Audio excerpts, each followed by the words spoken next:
A morte ela tem acompanhado a experiência dos seres humanos em toda a história da humanidade, né? E morrer é algo que é assustador para muita gente. Falar em morte é um assunto evitado por muitos porque há uma incerteza, há uma insegurança, até mesmo incredulidade, ou a própria crença de que a morte ela selará um futuro infeliz de tormentas e sofrimento. Então, algumas pessoas, elas negando Deus ou crendo em outras crenças que não têm base nas Escrituras, elas olham para a morte das diversas formas existentes, né? Como teorias e doutrinas e religiões têm apresentado. O Catecismo Maior de Westminster, na pergunta 84, diz assim: todos os homens morrerão? Resposta: sendo a morte imposta como o salário do pecado, está decretado que todos morram uma vez, pois todos são pecadores. Então, nós temos a sentença da parte de Deus de que todos nós morreremos. A morte é algo inevitável. Quando vamos então lá para Gênesis capítulo 3, você tem então uma sentença estabelecida sobre os nossos primeiros pais, quando Deus então trouxe sobre eles o cumprimento da promessa que ele havia dado a eles, a advertência na verdade, né? No capítulo 2 de Gênesis, capítulo 2, versos 16, 17, a palavra de Deus diz assim: e o Senhor Deus lhe deu esta ordem a Adão: de toda árvore do jardim comerás livremente, mas da árvore do conhecimento do bem e do mal não comereis, porque no dia em que dela comeres, certamente morrerás. E nós sabemos que a Escritura nos traz o relato do verso 1 até o verso 7 do capítulo 3, da narrativa do diálogo da Eva com a serpente, passivamente acompanhando do lado dela o Senhor Adão, e vemos então a desobediência sendo manifesta da parte dos nossos primeiros pais, quando a serpente, de forma ousada e confrontadora, disse a eles, no verso 4, então a serpente disse à mulher: é certo que não morrereis. E eles, crendo então nessa sentença, nessa interpretação da serpente, eles decidiram desobedecer e comer da árvore do conhecimento do bem e do mal. E o resultado disso é que não somente eles morreram, mas toda a criação tornou-se amaldiçoada, como nós vemos no capítulo 3, verso 17. E Adão disse: visto que atendeste à voz da tua mulher e comeste da árvore que eu te ordenara não comesses, maldita é a terra por tua causa, em fadigas obterás dela o sustento durante os dias da tua vida. Então a morte não veio apenas sobre o ser humano e a sua descendência, mas toda a criação suporta e geme a um só tempo dores e assim por diante. Nós vemos lá em Hebreus capítulo 9, verso 27, a declaração dizendo: e assim como aos homens está ordenado morrerem uma só vez, vindo depois disto o juízo. Todos os homens devem morrer. Essa é a sentença que Deus havia dado aos nossos primeiros pais, especificamente Adão, porque ele deu essa ordem a Adão antes de criar Eva. E certamente Adão instruiu a sua mulher, mas o grande detalhe é que Eva preferiu dar ouvidos a Satanás, ali na serpente. E o detalhe é que eles agora mortos trouxeram também sobre os seus descendentes a morte, de modo que a todos está ordenado morrerem uma só vez, vindo depois disso o juízo. A Escritura ela é muito clara em Romanos, quando nós sabemos no capítulo 6, Romanos 6, a palavra ela nos declara, o verso 23, porque o salário do pecado é a morte, mas o dom gratuito de Deus é a vida eterna em Cristo Jesus, nosso Senhor. Todos nós estamos sentenciados à morte. Todos nós vamos morrer. Todos nós teremos que enfrentar a morte em algum momento da vida. Certamente, só não morrerão aqueles que estiverem vivos na vinda do Senhor. E aí nós temos a sentença lá de 1 Coríntios 15, quando a palavra de Deus diz de forma muito clara a respeito da transformação e da recepção da vinda de Cristo Jesus, né? O capítulo 15 de 1 Coríntios, verso 50, diz assim, logo em seguida: Isso afirma, irmãos, que a carne e a sangue não podem herdar o reino de Deus, nem a corrupção herdar a incorrupção. Eis que vos digo um mistério: nem todos dormiremos. Aqui é um eufemismo para se dizer, nem todos morreremos, mas transformados seremos todos, no momento, no abrir e fechar dos olhos, ao ressoar da última trombeta.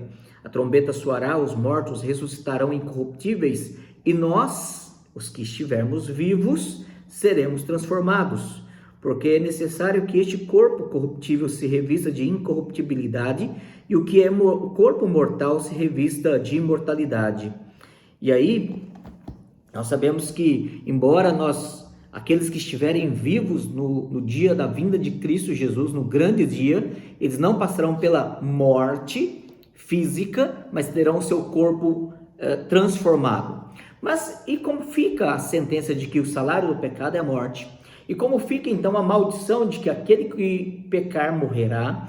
E a Bíblia nos afirmando em Hebreus 9, 27, de que a todos está ordenado morrer uma só vez. Como que fica a situação destes que estiverem vivos no dia de Cristo Jesus? Eles terão apenas seu corpo ressuscitado, ou seu corpo transformado, porque os crentes mortos em Cristo serão ressuscitados e glorificados. E os que estiverem vivos naquele momento apenas serão glorificados sem passar pela morte física? A resposta é sim, eles não passarão pela morte física. Mas como fica então o mandamento, a sentença de Deus de que a morte é o salário do pecado? Eles não receberão essa sentença? E aí nós temos uma resposta muito simples. Romanos fala no capítulo 6, conforme nós acabamos de ler,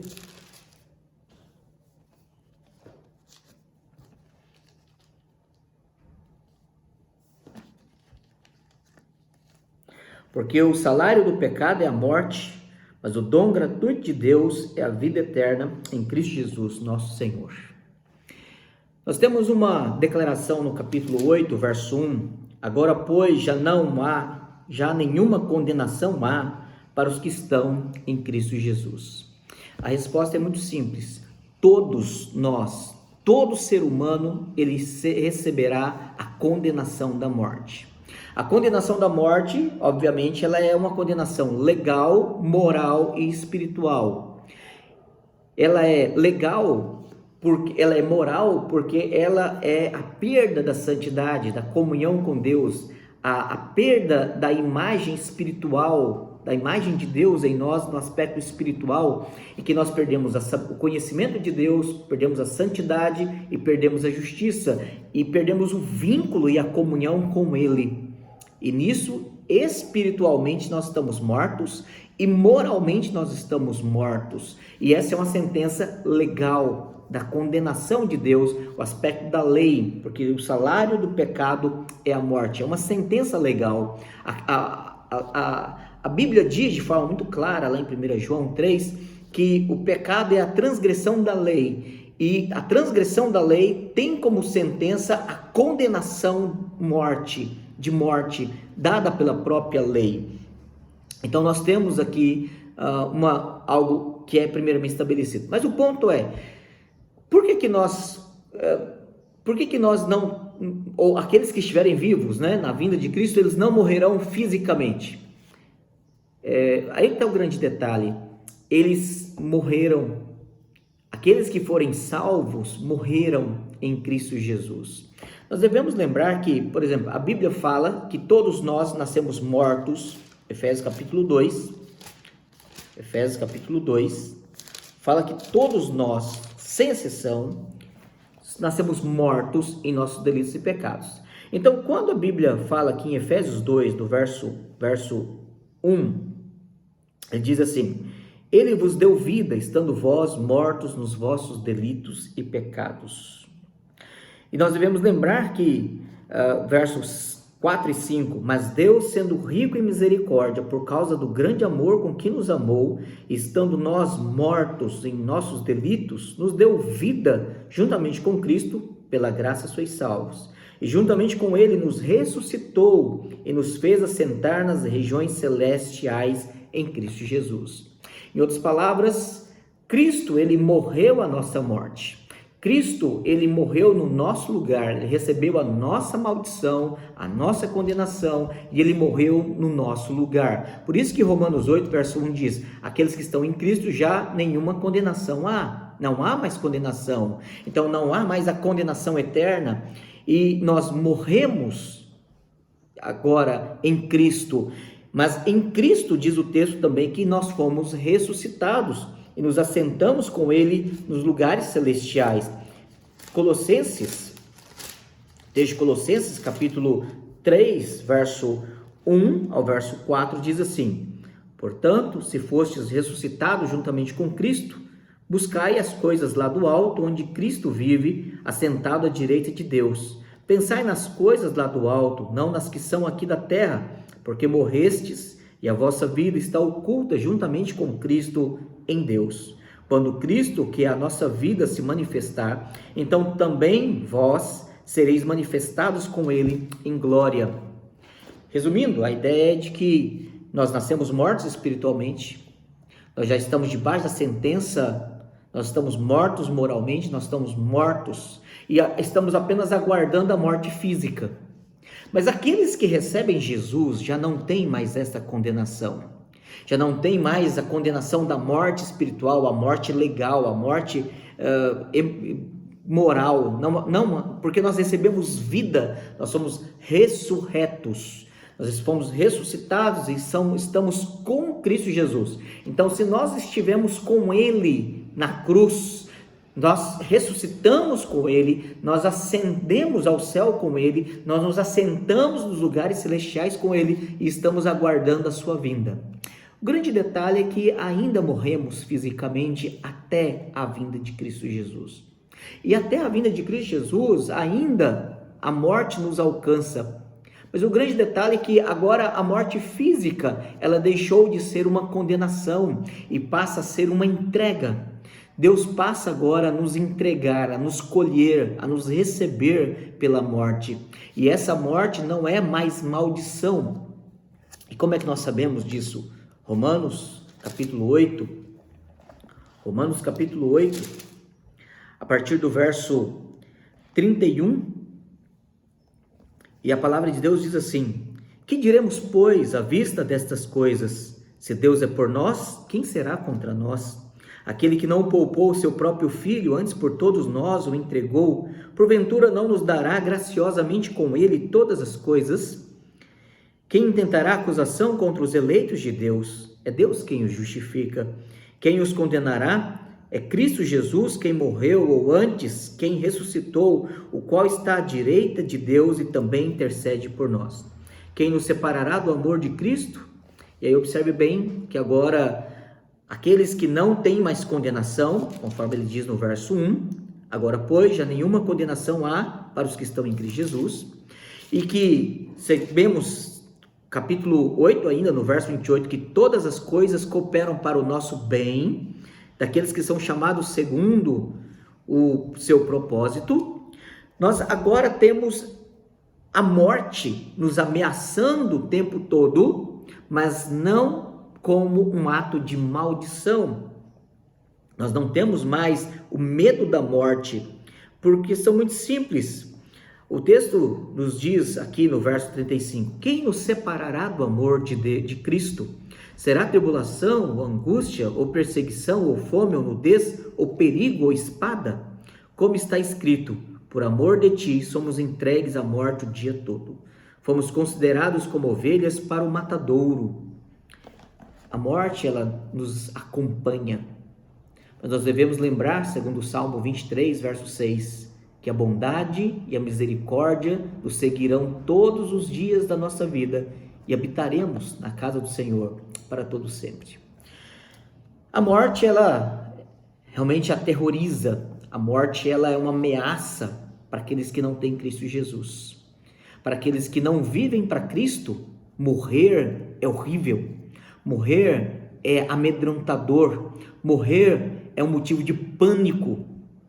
Mas para nós que temos Cristo Jesus, a morte traz tristeza, traz saudade, traz a dor da ausência, mas traz para quem vai à presença do Senhor Jesus uma alegria indizível, cheia de glória, uma glória imarcessível a nós aqui agora, mas uma realidade para aqueles que estão com Cristo Jesus. Morrer faz parte da vida. E é por isso que Paulo, em Romanos capítulo 14, do verso 7 ao verso 8, ele diz assim, Romanos 14, verso 7 a 8. Porque nenhum de nós vive para si mesmo, nem morre para si. Porque se vivemos para o Senhor, vivemos. Se morremos para o Senhor, morremos. Quer pois vivamos ou morramos, somos do Senhor. É por isso que a gente pode concluir esse estudo, essa meditação, entendendo que todos nós morremos. Ou nós morremos em Cristo, espiritualmente, moralmente, porque o pecado, o salário do pecado veio sobre nós, ou nós morreremos pessoalmente. Você precisa escolher entre receber Jesus como seu Salvador, para que você possa ter vida nele. Ele diz lá no Evangelho de João, capítulo 10, eu vim para que vocês tenham vida e a tenham em abundância. De modo que nós sabemos que nada pode nos separar do seu amor. Nada que nos ameace com morte pode nos separar da sua doçura, do seu cuidado, das suas bênçãos, das suas misericórdias e sua bondade que nos seguem constantemente. A morte está à nossa espreita. A qualquer momento podemos pegar uma doença, podemos sofrer um acidente, podemos ser assassinados, podemos sofrer qualquer situação, qualquer disfunção que possa nos levar à morte, um AVC, um infarto, qualquer coisa assim. Mas nós devemos estar preparados, porque viver é muito mais do que respirar. Viver é muito mais do que biologicamente estar ativo. Viver é ter comunhão com Deus. E se nós não temos esta comunhão que nos encoraja, que nos conforta, eu quero só lembrar você, nós vamos morrer. Nós vamos morrer. E morrer não é uma decisão que a gente toma. Morrer não é algo que a gente escolhe. Salmo 139, verso 16 fala que todos os nossos dias estão contados e determinados por Deus. Nenhum só vai faltar e nenhum segundo a mais vai nos sobrar para que nós passemos do momento que Deus escolheu e determinou que nós morramos. Em primeiro lugar, você não precisa ter medo da morte. Segundo lugar, você tem que ter consciência de que todos nós vamos morrer. Terceiro lugar, você precisa confiar a sua vida em Cristo Jesus, que é o autor e consumador da nossa fé e é o dono da vida, a fonte da vida. Ele disse em João 14, verso 6, eu sou o caminho, a verdade e a vida. Ninguém vem ao Pai senão por mim.